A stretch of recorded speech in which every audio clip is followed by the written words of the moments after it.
yanzu na fara kuma ba ranar da zan daina tunda na fara cikin tsari. Soyayya yanzu na fara kuma ba ranar da zan daina tunda na fara cikin tsari. Soyayya yanzu na fara kuma ba shahararre fasihi wato wanda aka fi sani da Garzali Miko, duba da yadda mawakin yake taka rawar gani tun a shekarar 2021 kuma ake dama da shi a halin yanzu a shekarar 2022.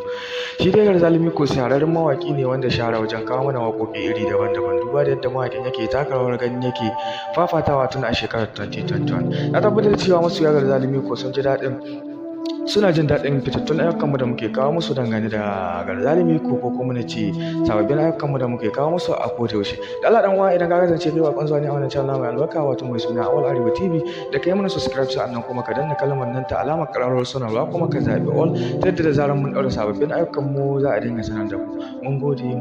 Kamar dai yadda muka sani, Garzali dan baiwa shahararren mawaki ne wanda shahara, ko kuma ce fitaccen mawaki ne wanda shahara wajen tsara waƙoƙi iri daban-daban, ko mawaki ne wanda jama'a yana kawo mana waƙoƙi iri daban-daban, ko mawaki ne wanda ya ɗauki tsawon lokaci yana ba mu waƙoƙi na soyayya, kama da waƙoƙi na soyayya, waƙoƙi na aure, kuma shahararren mawaƙi ne a masana'antar Kano, kuma mawaƙi ne a arewacin Najeriya. Garzali Miko shahararren mawaƙi ne wanda shahara wajen tsara waƙoƙi iri daban-daban. Da Allah dan uwa, kar ka manta da kai mana share wannan bidiyo musamman a page naka na WhatsApp da na Facebook. Haka yana tabbatar mana cewa kuna bibiyar fitattun ayyukan mu da muke kawo muku a koda yaushe kuma kuna jin daɗin su. Garzali Miko shahararren mawaƙi ne wanda ya shura wajen tsara waƙoƙi iri daban-daban, kuma mawaƙi ne wanda ya shura wajen tsara waƙoƙi na soyayya. Garzali Miko dai ya fara waƙoƙinsa tun da daɗewa, kuma ya ɗauko suna ne tun a shekarar 2019, kuma har yanzu ana buga lokaci da shi, kuma ya ƙara yin suna ne tun a shekarar 2021. Kasance tare da wannan channel mai albarka wato mai suna Awal Arewa TV domin ganin ƙayatattun shirye-shiryenmu da zarar mun ɗaura.